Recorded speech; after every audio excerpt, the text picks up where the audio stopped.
Having strong morals does not make you attractive to women. Now, whenever I say that, people think what I'm saying is that you should abandon your morals or abandon your morality. That's not what I'm saying. I'm not saying that it's bad to know the difference between good and evil and act accordingly. What I am saying is, as a scientist, and after conducting years and years of research on this creature, this unique creature we call women, I've come to find that what we think they respond to a lot of the time, they don't respond to. And morals is one of those things. We like to convince ourselves that women are somehow attracted to morals or attracted to men who have morals. They're not. They might admire it, they might appreciate it depending on the context and circumstance.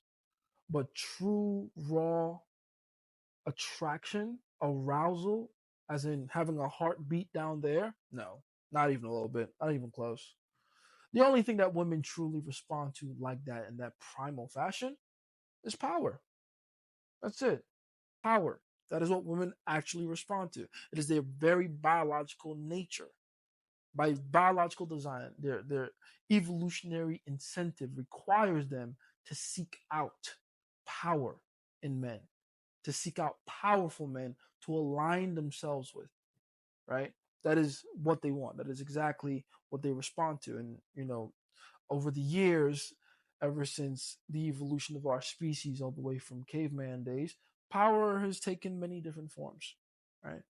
Power looks very different than it used to back in the day. I'm sure someone with, for instance, 100 Bitcoin, 3,000 years ago meant nothing compared to now because the landscape has changed, the game, right, has changed, the meta has evolved, and as a result, the rules as well. And now we live in a world where crypto is something that we can't even really interact with on the physical plane, only in the digital plane, is now valuable, is now worth something.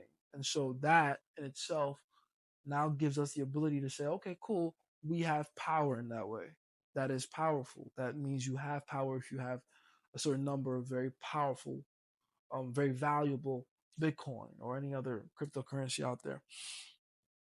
But regardless of the time or the era that we may exist in, women are still looking out for power. Now, am I saying go and find 100 Bitcoin? Good luck. There's way easier ways, though, to go about attracting and arousing women.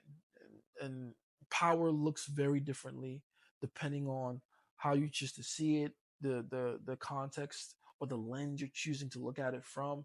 And thankfully for us, there's different things that women find powerful in men that we don't even notice a lot of the time. A lot of the things that women find powerful in men and find attractive as a result are things that we don't even think they would see any value in, but they do, right?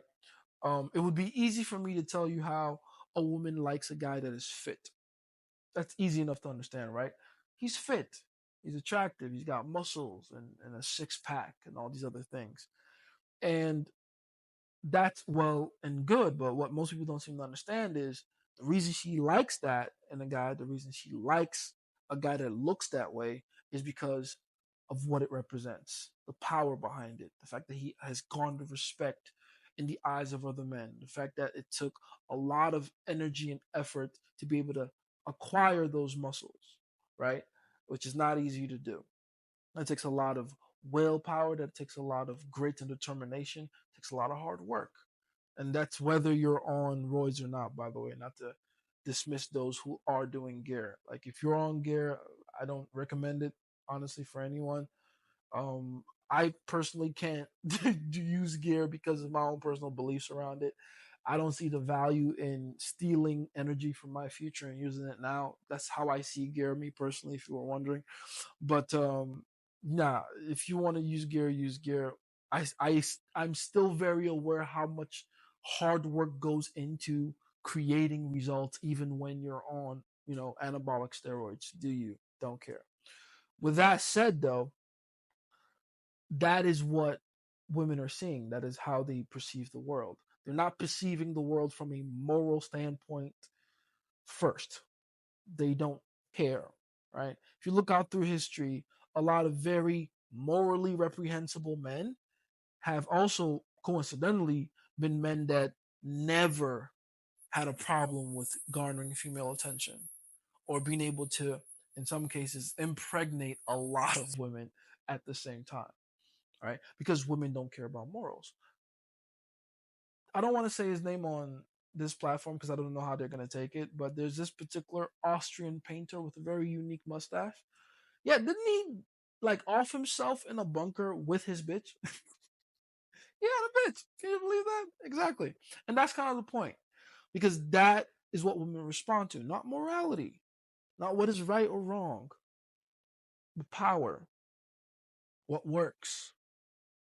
And I'm making this video right now in the style I'm making it because I want you to really just sit down here with me and think for a second. You've gone more than likely a good portion of your life assuming that being morally upright makes you attractive to women. Again, I cannot stress this enough. I'm not saying it's not valuable to be morally upright or that you shouldn't be. In fact, I encourage you to. One of my personal quotes and essentially my tagline for life is to move through life without disobeying the laws of God or violating the rights of others. So that's a morality thing right there. I believe very strongly in good morals. I just also know from years of experience dealing with women that women don't respond to morality. So if you were trying to be a morally just person in the back of your mind for the sake of women, or because you thought women would respond to that favorably, or because you thought they would find you attractive as a result, I'm making this video to tell you to stop wasting your fucking time. It's not how it works.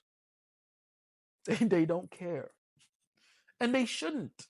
Why should they? The whole point of our biological imperative, our ability to survive and do that well enough to replicate,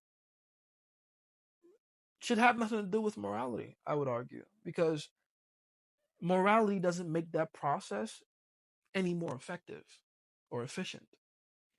It doesn't. Right and wrong, in fact, needing to follow the compass of right and wrong sometimes can create a bit of a problem in the way of achieving certain results and doing certain things and taking certain kinds of risks. Because if you're too busy trying to be morally just all the time,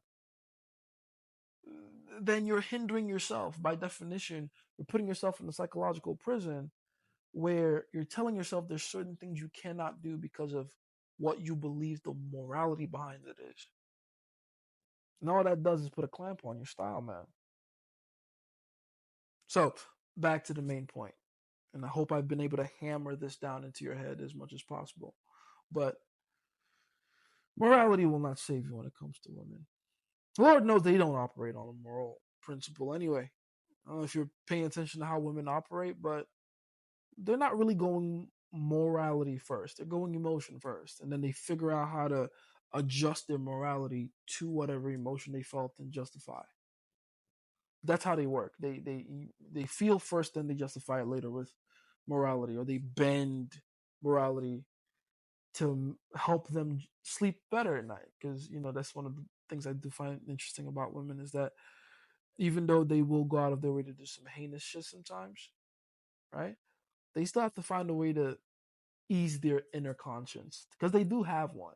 Right? It's not like they're not these evil creatures that have no capacity for, you know, admitting evil or seeing evil. They do. It's just they know how to conveniently not tell themselves that they're evil when they are. And mind you, women are capable of both great good and great evil. Again, they're not just evil creatures. They can do either, right? Depending on the circumstance. But I hope I've been able to really convince you of that. Stop going with your morality first, not when dealing with women. Again, not saying you should be immoral, and I'm not saying you should allow the immorality of women to change who you are fundamentally. I'm just saying, understand the game you're playing. This is not a game of who's the most moral. This is a game of who gets the most compliance. And the men who get the most compliance are the most attractive, the most powerful men. It's been Jason Forever Scientist. Do with this information what you must.